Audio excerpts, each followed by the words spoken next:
Ow! Dang it! Oh no. Come on in. Because now it's time to learn, to cook, to taste.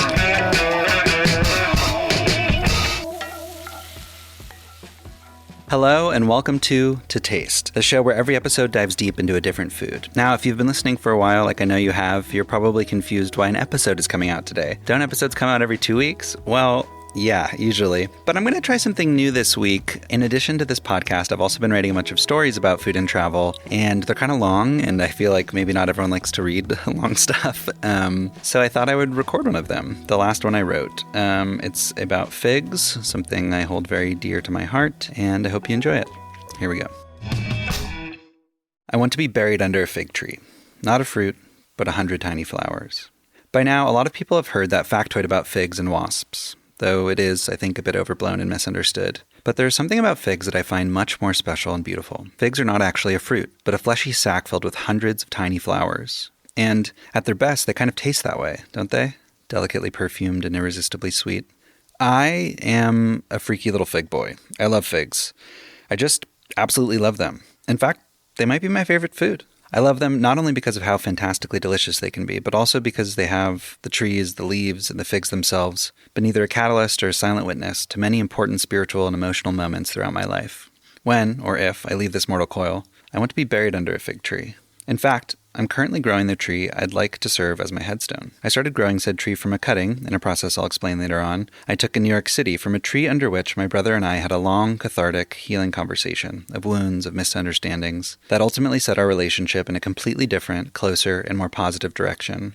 So, it's a special tree. I'd like my burial fig to be planted at one of my favorite places in the world, a particular view spot in Marin overlooking San Francisco and the Pacific coast. The hope is that people could come visit, enjoy one of my most cherished spots, eat the fruits of the tree, and in their own, actually kind of fucked up way, be eating me.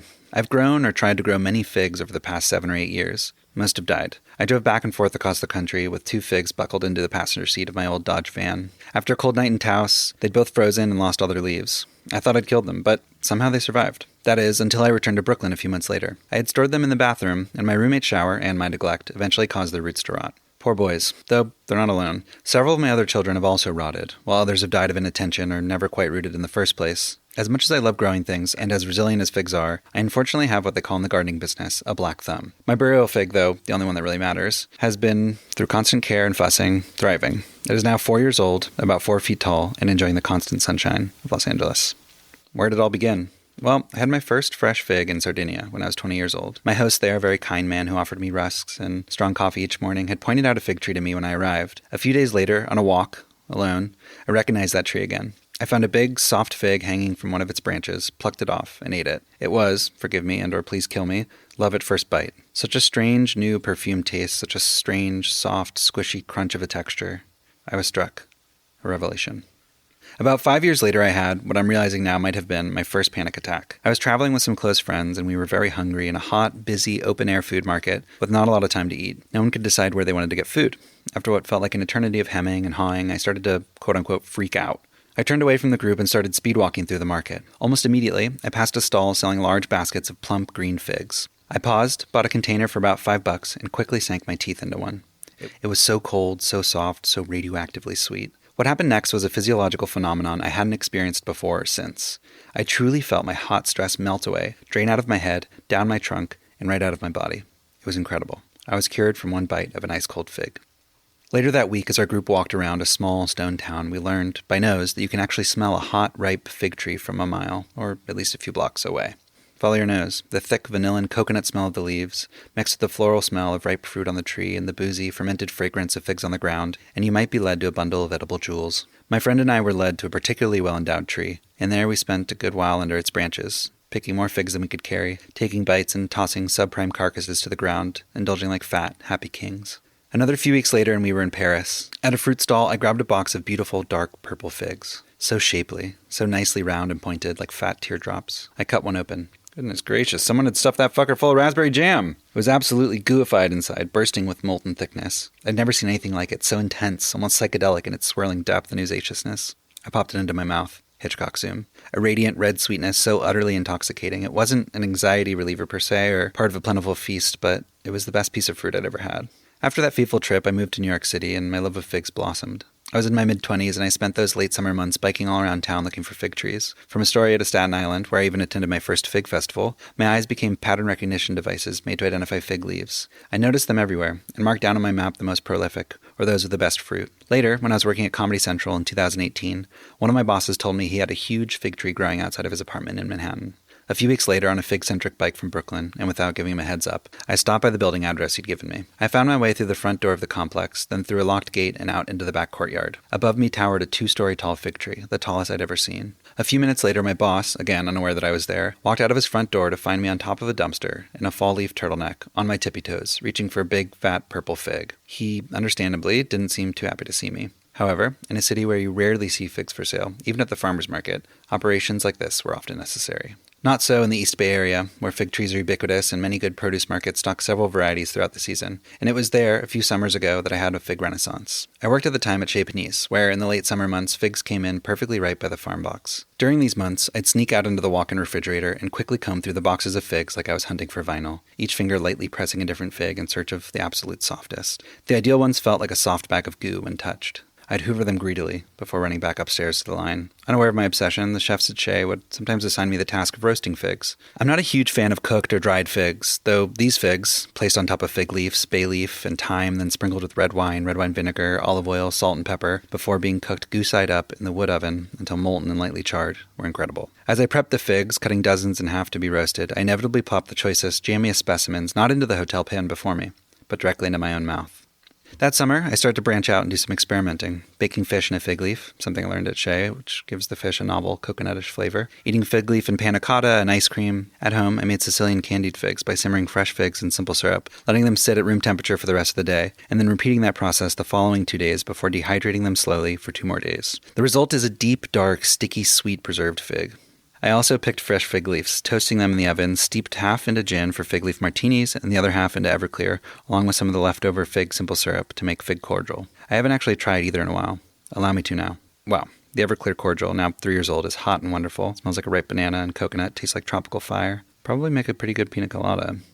Now, I live in Los Angeles, and I'm having what feels like my first freaky fig boy summer in a long while. I've been going on very long walks, some days walking up to 10 miles. It's so hot here. On the hunt for wild figs, zigzagging back and forth across streets as I see trees pouring over people's fences. I've found a ton of plentiful trees in Silver Lake, a few in Los Feliz, and many in Glendale and Adams Square. One night last week, I posted up under a massive fig tree for about a half hour, my flashlight shining skywards. Many of the figs on the lower branches had fallen to the ground and were rotting or slowly drying. So I'd follow the tall, loaded branches back to the trunk and gently pull down on them as I walked back to the edge of the foliage to start collecting. The ripest figs, which from this tree were a mottled, sick green with dusky pink insides, leaked honey from their orificial eye, or had previously, and now that nectar had stiffened into a squidgy ember droplet protruding from its round bottom, were very squishy and came off the tree easily.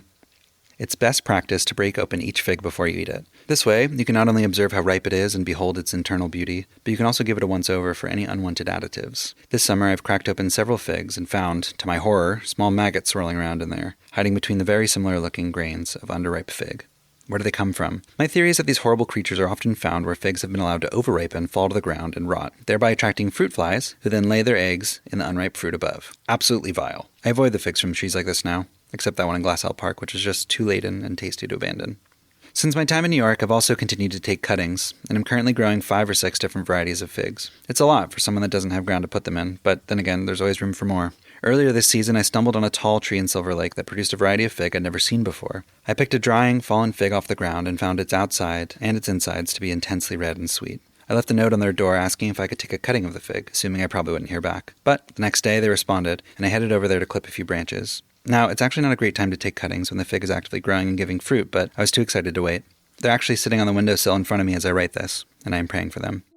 This is actually a little unscripted aside, but if you want to grow your own fig trees, a way I've found success doing it is taking a 6 to 8 inch clipping from a fig tree, ideally during the inactive season in winter or early spring. And this time I scraped the bottom of the branches lightly to expose the green. And then I put that into a dampened mix of 50% sand and 50% vermiculite. And then I put all of those in a container and covered it with a plastic bag that had a couple holes poked in it. The idea is to keep the sand and vermiculite damp but not wet. and keep the plastic bag over it to make it humid in there. And it's working really well, so you might want to give it a try.